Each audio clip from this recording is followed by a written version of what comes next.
Oh, hey, what's going on, guys? Let it fly disc off. Let's get to it.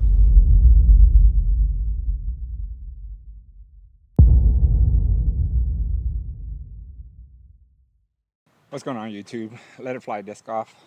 Today we are going to talk about your shoulders and how you can prevent over rotating, and it might not be what you think, so stay tuned.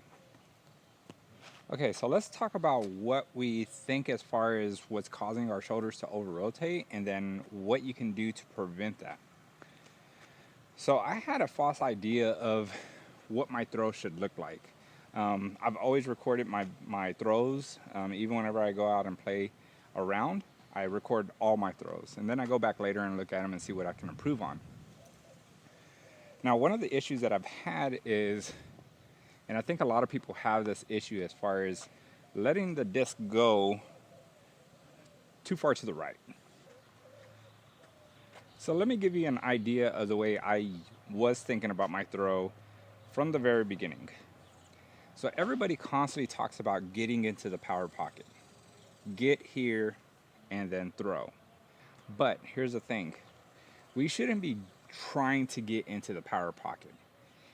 This should be our second position. Our first position should technically be here.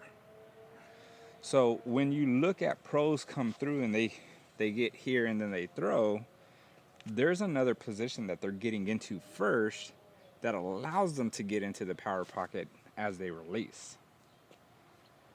So let's take a look at Simon Lizotte and you'll see what I'm talking about. So we're on Overthrow's Disc Off YouTube channel and we're gonna look at Simon Lizotte's slow motion. Now this is his 450-foot flat shot. He doesn't do this as much whenever he's doing up shots, but that's a different throw and we'll look into that later. But for right now, let's look at Simon Lizotte's actual throw.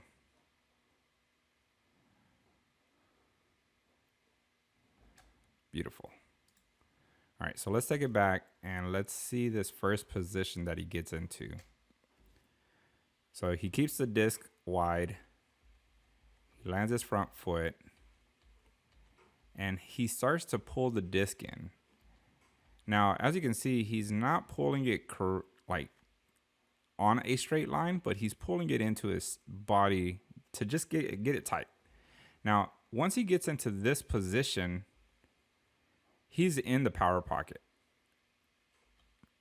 Probably even right there too. But we can see where the disc is behind his elbow.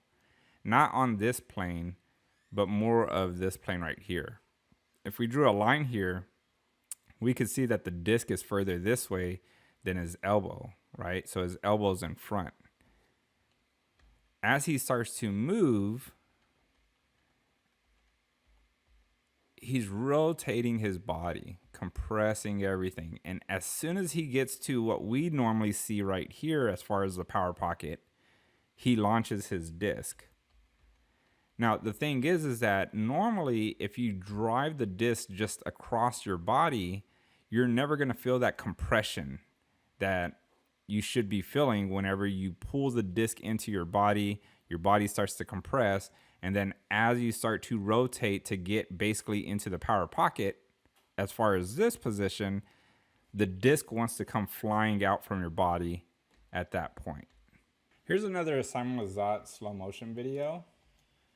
And this one is really, really tricky to actually catch, but we can see it still doing the same thing here. Right there, he's technically in his power pocket. But as he starts to rotate his shoulders, like right there is what we normally see. So he's actually like basically creating a compression and then it fires out. But you wouldn't feel it if the disc never comes into your body. So his shoulders are back. He's coming. Right there, his shoulders are still back. They're not there. Like that would be sideways. And so a lot of us try to get into this position with being in a 90, but he's in there earlier. So we have to start getting into our power pocket earlier so that this way when we start to rotate those shoulders, we don't over rotate and the disc actually slides into what we're used to seeing as far as the power pocket and then going outwards. As you can see, there is a point where he does get into the power pocket, but that's not his first position. His first position is getting into this position so he can let everything load, and then as he starts to rotate and starts to get into that brace, it fires out. That's what we should really be trying to achieve, is getting into this position first, letting it float just a little bit, and then throw. This does take a little bit of practice, but what you should be feeling is kind of a compression, a natural compression. You're not trying to force this compression and then go. You should feel a natural compression, and when you do get that compressed feeling, the disc will actually fly out of your hands for you. So it's kind of like a trebuchet kind of throw, where we want it to get to a certain point where all we're really focusing on is lining up, compressing, and then letting the disc come out itself. Now what I want you to do is take a look at both of these clips. I have a few clips, one from the front, one from the side, one from behind. And I want you to put in the comments, which one do you think is the better throw? The one on the left or the one on the right?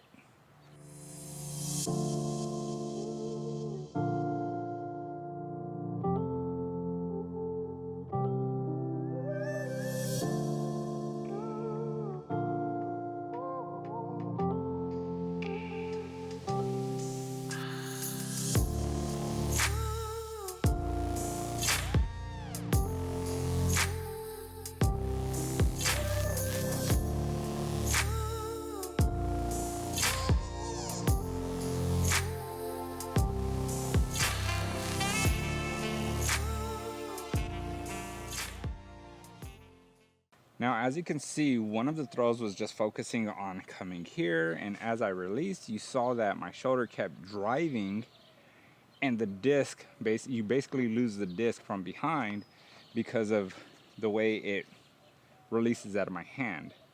Now, it really shows up when you're looking at it from the front compared to both of the shots. One goes straight from where I'm launching it. The other one hits there in the same spot, but then it goes to the right. And that is normally because of the fact that we're already late to the game. We want to get there a little sooner, and that is what's going to help when you get to this position. I'm not in the power pocket. I kind of am, but as I rotate, now I'm ready to launch. So whenever we talk about the power pocket, I really think that the power pocket technically is here, not here. A couple don'ts. We're not getting to this position and just driving the arm straight in, okay? There is a weight transfer that we're doing to bring the disc in, and then we let it go, okay? So it's a one continuous motion. We're not, okay? You need to transfer the weight. Transfer, keeping the shoulders back. Then as we start to get into that brace, then we can fire out. A couple other tips is, for me, I'm trying to focus just bringing the disc in. I'm not really thinking like get it to my back shoulder. There's a guy on YouTube that I've came across the other day, and I brought this into my game. So I don't remember what his name was, but I'll put the link to his video down in the comments, and definitely check him out.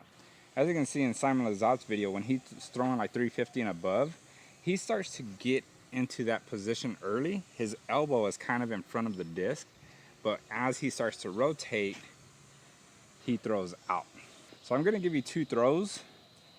One of them is the other way, where I'm just focusing on getting to the power pocket first and then throwing, and then the other one will be here, then let it rotate and let it come out.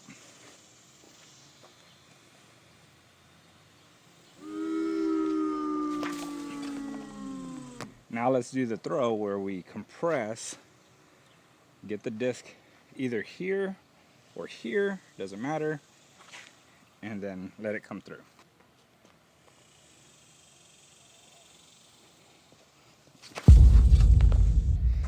also believe that this actually does help you get a better brace. If you're someone like me who don't really get the hips involved, I get back, but if I'm focusing on this, there's really no compression. But if I get to this position, you can see how everything just kind of collapses in together. Now you have to understand some of these tips that I'm giving you here and there. This is my own journey. This is what's helping me. And I figure I'll just go ahead and give it to y'all so that this way y'all can see what it does for your game. Keep up the good work. Get out into the field and let it fly. Peace.